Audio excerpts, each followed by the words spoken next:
Assassin's Creed Mirage's gameplay is actually pretty good so far. I'm sure you've seen by now the huge gameplay reveal that they threw out there just a couple of weeks ago, but they've also dropped another gameplay video just the other day, followed up by a lot of new details, like an explanation for this.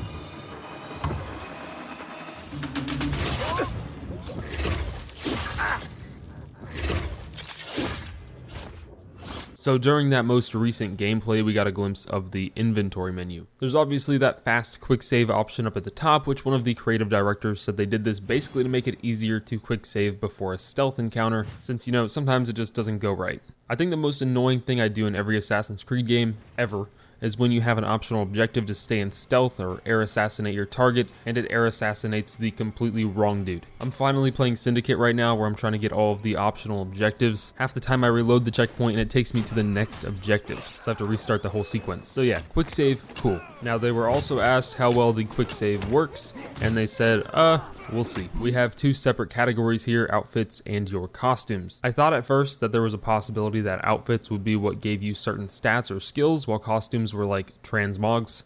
But the art director here has said that costumes are the assassin costumes that Basim would wear in real life. Costumes that he will wear to get into certain areas. So he worded that kind of weirdly, but quite literally a costume is a costume. He's dressing up as a non-assassin basically. You cannot dye costumes, only the outfits, which these outfits all give Basim certain perks. Some of them at least provide some sort of stealth perk. So outfits seem to be clothes that Basim would usually wear, so any type of assassin robes and all of that, and costumes are unique disguises that Basim will use to access certain areas. So like if you need to sneak into some Templar mansion, they'll probably give you a Templar costume to throw on, for example, and then you'll keep that costume to throw on again whenever you want. However, you will not be able to remove your hood. In order to keep it to that super stealth focus that they're doing with this game and Basim, he cannot remove his hood, at least during the gameplay. So it seems like they're changing it up a bit, where this sort of thing generally feels pretty off in every single Assassin's Creed game.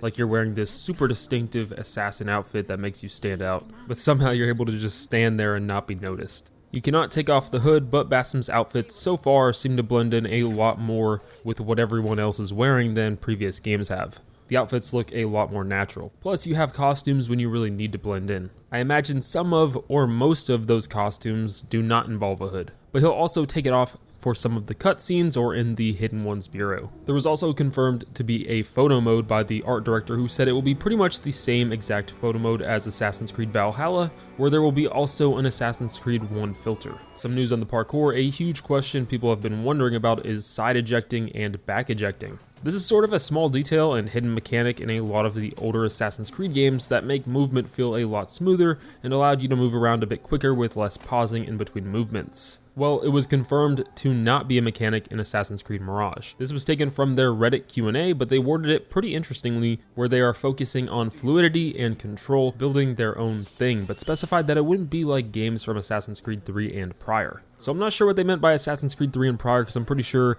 that side ejecting and rear ejecting is in Syndicate and Unity. So if the parkour does turn out to be pretty fluid, which the gameplay does look pretty good so far parkour-wise, I think that's the ultimate goal. I think that's the reason people like those side and back ejects, is for how fluid it feels. So if they're making it feel just as good or better without those, then that's great. They also mentioned that the game's still being worked on and that they're fine-tuning the parkour and continuing to make it better. Although I didn't really think the gameplay reveal looked too bad, they've also stated that it's still a work in progress and they're working hard to make the graphics better before launch as well. Apparently the visuals during the reveal were already worse looking than the actual game does, so we can expect it to look a little bit better actually playing it. So the combat is obviously going to be much more simple in Mirage, since I mean they're going back to this older assassin style of game, which gives off more of that realistic feel instead of, you know, Iron Man.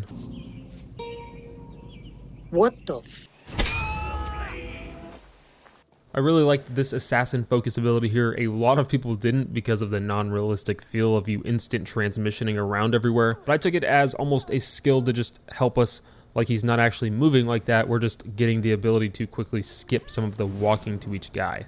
But Ubisoft actually gave a pretty cool response to this. As you probably know, Basim isn't insanely strong, but is the fastest assassin in the series. This ability is basically him moving too fast for the Animus to keep up, which at first I was like, what the heck? But then I thought about it, and while watching the gameplay again, I was like, Yeah, that's kind of cool. I usually forget we're even in an animus in these games, but calling it assassin focus to show that Basim is basically going in the zone and just moving quick enough to where the animus isn't really keeping up, that's probably the coolest explanation. Assassin focus also relies heavily on stealth, since you will need to get stealth kills in order to fill the meter and be able to use it. It can also only be used outside of combat, so once a fight actually starts, no more focus. If that doesn't sell it for you, you can also choose not to use it. You also do not have to invest in any of the skills involving it. The tools in here are obviously only a few, 5 to be exact, 6 if you count the torch on your tool wheel. You have the throwing knife, blow dart, smoke bomb, noisemaker, and trap. Those 5 tools, excluding that torch, have 3 different tiers, or basically levels for each tool, which give it an extra modifier. You can upgrade a tool to a new modifier and then swap back out to a different modifier at your base at any time. We know 2 of the modifiers, one being for the smoke bomb, which contains a healing vapor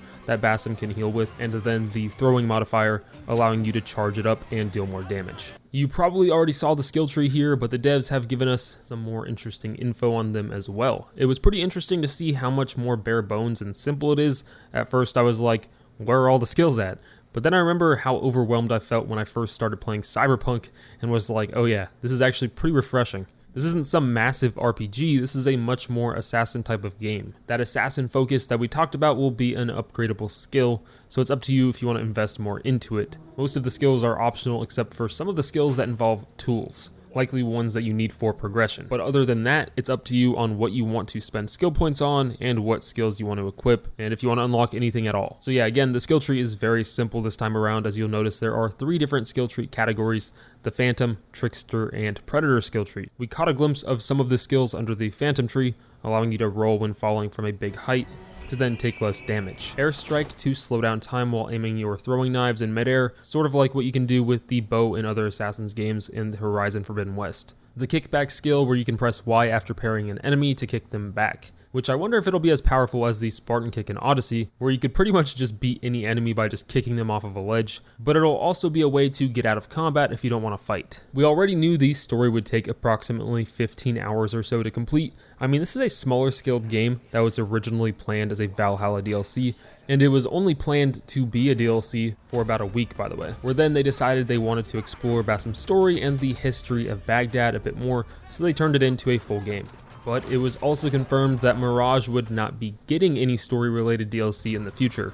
At least there are no plans to, which I mean makes sense. This seems like a pretty one-and-done sort of game expanding on Basim's story. The game itself almost feels like a standalone DLC still for Valhalla. It sounds like we may get a glimpse of jumping into the Animus at the start of the game, but other than that, no modern day sections of gameplay.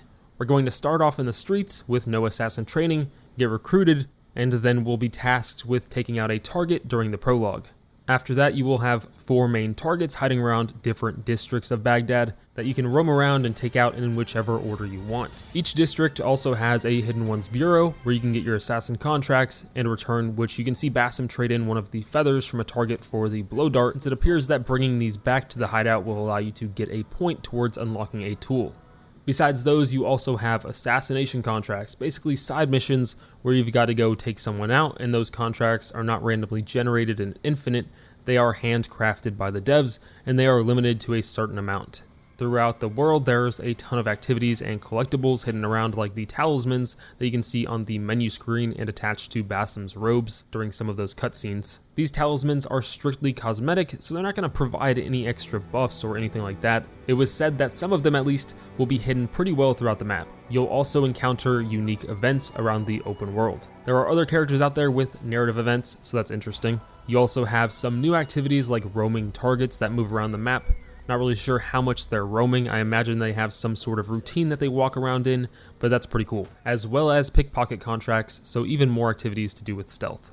So I'm assuming doing all of these is what increases your assassin's rank. As you probably know, we're going to be following Basim from apprentice to a master assassin like he is in Valhalla. So you'll probably increase that rank with skills and progression and all that sort of stuff.